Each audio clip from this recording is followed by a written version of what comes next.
जय हिंद दोस्तों। अभी एक हमने पिछला वीडियो बनाया, ये एक अस्पताल निर्माणाधीन है कानपुर देहात के ब्लॉक मैथा में। वहाँ पे उसी कैंपस में हैं अभी हम। ये एक साइड है, ये कंस्ट्रक्शन साइड है। ये 100 बेड का अस्पताल बन रहा है और ये रेजिडेंशियल जो ब्लॉक है जहाँ पे नर्स और डॉक्टर्स का रुकने का, ठहरने का, उनके आवास का ये कॉलोनी बनी हुई है, एक तरह से ये कह सकते हैं। और ये 2018 से बन रहा है और अभी भी इनकम्प्लीट है। और ये कंप्लीट कब होगा ये ईश्वर ही जानता है, ये हम नहीं बता सकते हैं। जो निर्माण करने वाले जो ठेकेदार हैं, जो श्रमिक हैं, वो भी नहीं बता सकते। अब काम इस समय फ़िलहाल यहाँ पे रुका हुआ है। एक वो मेन बिल्डिंग अस्पताल की उधर दिखाइए, वो बन रही है, वो दूसरे कॉन्ट्रैक्टर को मिल गया है काम। पिछले 6 महीने से वहाँ पे काम हो रहा है, नए ठेकेदार आ गए और इसमें भी कुछ फाइनल ही नहीं हो पाया।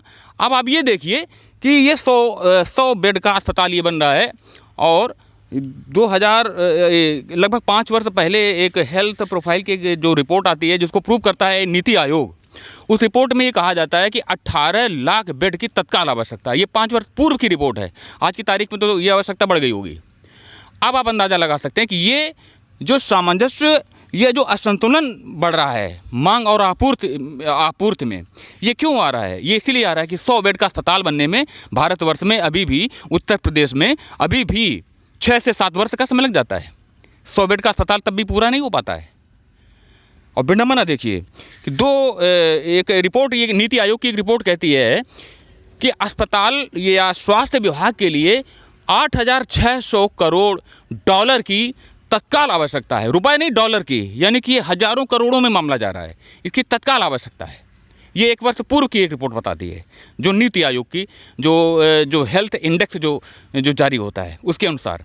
अब आप ये देखिए कि भारतवर्ष में कितनी बड़ी विडंबना है कि भारतवर्ष में जो नीति नियामक जो संस्थाएं हैं और जो कर्णधार हैं भारतवर्ष में, जो देश के जो कर्णधार हैं, जो नेता हैं, जो मंत्री हैं, जो उच्च पदों में बैठे हुए लोग हैं, उनके लिए कितनी बड़ी विडंबना है कि भारत के आम नागरिक के स्वास्थ्य के प्रति आप लोगों को कितनी चिंता है।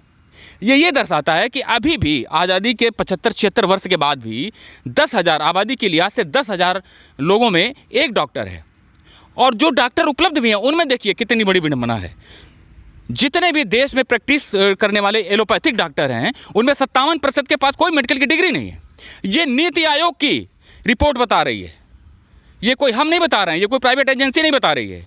ये भारत की जो नीति आयोग, जिसने देश ने नीति आयोग का देश में गठन हुआ, जो थिंक टैंक बोला जाता है देश का, उसकी एक रिपोर्ट बता रहे हैं आप लोगों को।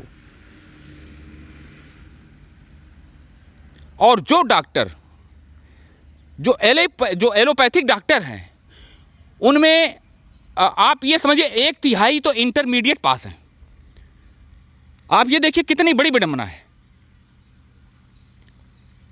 नर्सेस की कमी है, आधे पद खाली हैं। नर्सेस की कमी है, जो पैरा मेडिकल स्टाफ होता है, आधे पद खाली हैं।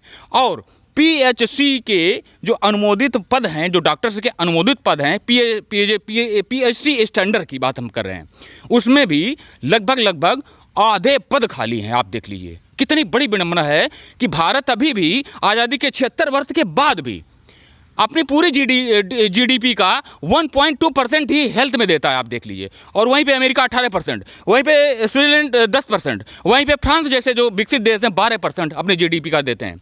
चाइना भी 5% देता है। आप ये देखिए, और चाइना के पीछे पीछे हम नकल करते हैं।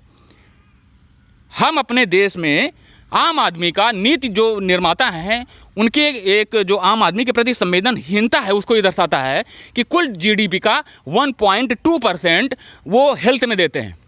और ये 3.4% तब जाता है जब निजी क्षेत्र में, यानी कि प्राइवेट आदमी अपने पॉकेट से हेल्थ के लिए खर्चा करता है, तब ये होता जाकर के पूरी जीडीपी का 3.4%। आप ये देखिए, ये जो आंकड़े हैं ये दर्शाते हैं कि हमारे देश में सिस्टम में बैठे हुए नेता और जो अधिकारी, जो नौकरशाही है, वो कितनी संवेदनहीन है आम आदमी के प्रति। ये आप देख लीजिए। और जब सवाल उठाएंगे तो यूपी बिहार का तो एक ट्रेड बन गया है, आजकल बहुत मीडिया में चल रहा है। यूपी बिहार का ट्रेड बन गया है कि कोई सवाल उठाएगा, कोई मंत्री जी के सामने सवाल उठाता है तो उसके ऊपर 6 एलिगेशन लग जाते हैं। लेकिन इन लोगों के लिए क्या सजा है, इन लोग, ये मंत्री और विधायक और ये जनप्रतिनिधि जितने उदासीन हैं, इनके लिए क्या सजा है कि इनसे प्रश्न करने वालों को 6 दफाएं लग जाती हैं और वो अंदर चले जाते हैं। और ये जो 6-6 वर्ष तक अस्पताल कंप्लीट नहीं होते हैं, ये व्यवस्थाओं में ये जो त्रुटियां हैं, इनकी जिम्मेदारी जिनकी है उनके लिए क्या सजा है, उनके ऊपर कितनी धाराएं लगेंगी, उनके ऊपर कितने मुकदमे लगेंगे कि पूरा भ्रष्टाचार होता है। ये देखिए, भ्रष्टाचार के लिए कहीं जाने की जरूरत नहीं। आइए ये देखिए, भ्रष्टाचार देखने के लिए कहीं नहीं जाना है आपको, कैमरा जूम नहीं हो पाएगा। ये देखिए, ये अगर दिखा सकें धीरे से, ये क्रैक्स हैं और ये देखिए, है ना, ये अस्पताल अभी शुरुआत नहीं हुआ है, ये बहुत ही पीछे ले चलिए कैमरा। ये अस्पताल जो है अभी प्रारंभ नहीं हुआ है, इलाज यहां प्रारंभ नहीं हुआ है आदमी का, लेकिन ये जर्जर होना अभी से शुरू हो गया। आप लोग ये देखिए, 65% जितनी स्वास्थ्य की ज़रूरतें हैं, जो बेड की आवश्यकताएं हैं, उनमें टोटल अस्पतालों का 65% जो अस्पताल हैं देश में, वो आधा यानी कि 50% ही अपनी आवश्यकता का बेड आपूर्ति कर पा रहे हैं, यानी कि बेड हैं। बाकी 30% की तत्काल आवश्यकता है। कितनी बड़ी विडंबना है, आप लोग देखिए कि 7 लाख डॉक्टर की तत्काल आवश्यकता है भारतवर्ष में, 7 लाख डॉक्टर की। और ये नीति आयोग का इंडेक्स कहता है 7 लाख डॉक्टर की तत्काल आवश्यकता है, और साल में एनुअली कितने निकल रहे हैं, 30,000। यानी कि इसी अनुपात में नए डॉक्टर निकलते रहेंगे तो 20 वर्ष लग जाएंगे जो आज की जरूरत को पूरा करेंगे। और 20 वर्ष बाद कितनी जरूरत पड़ जाएगी, इसका अंदाजा आप लोग लगा सकते हैं। ये अंदाजा आप लगाइए इन आंकड़ों से कि ये जो मांग और आपूर्ति का जो सिस्टम बना हुआ है, जो डिसबैलेंस बना हुआ है, असंतुलन बना हुआ है, ये जब पूरा होगा आज की तारीख वाला, तब तक आवश्यकता और बढ़ जाएंगी। इसका जिम्मेदार कौन है? देश के नीति नियामक जो संस्थाएं जो हैं वो जिम्मेदार हैं, सिस्टम में बैठे हुए बड़े बड़े अधिकारी जिम्मेदार हैं, और नेता और मंत्री जिम्मेदार नहीं है। जो कि एक अदना सा व्यक्ति अगर प्रश्न करता है तो उसके ऊपर मुकदमे कायम हो जाते हैं। और कितने मुकदमे आप लोग कायम करेंगे? मुकदमे जितने कायम करेंगे, अंदर जाएंगे, उसके बाहर आके और ज्यादा चिल्लाएंगे। ये चैलेंज है तब तक कि ये जो व्यवस्थाएं हैं इनको सुचारू रूप से चलाने की जिनकी जिम्मेदारी है, वो क्यों नहीं चल पा रही है? उनके ऊपर कौन सा मुकदमा चलेगा? उनके ऊपर कौन सा कानून है? ये कब तक चलेगा? ऐसा तो गोरे भी नहीं करते थे। आप सभी लोगों को शर्म आनी चाहिए, जितने भी लोग सिस्टम में बैठे हुए, खूब अच्छी तरह में पहचानिए, खूब देख लीजिए, और ऐसे ही चिल्लाते रहेंगे। और जब अंदर से आएंगे तो और ज्यादा चिल्लाएंगे। 10 साल में आएंगे, 5 साल में आएंगे, कभी ना आएंगे। इसी के साथ ये कानपुर देहात से एक अस्पताल की जो रिपोर्ट है, इसमें हमने ये सवाल उठाया कि जो व्यवस्था में बैठे हुए लोग हैं वो कितने उदासीन हैं। जो पैसा आता है पब्लिक का, जो टैक्स का पैसा आता है, वो बंदरबाट होता है।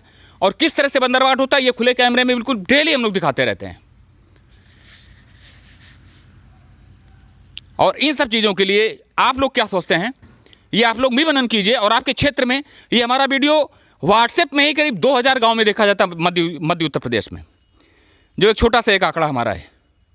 आप सभी लोग अपने क्षेत्र में जाइए, अपने गांव क्षेत्र में देखिए, जो भी सरकारी काम हो रहा है उसमें आप देखिए, उसको आप देखिए कि कैसा काम हो रहा है।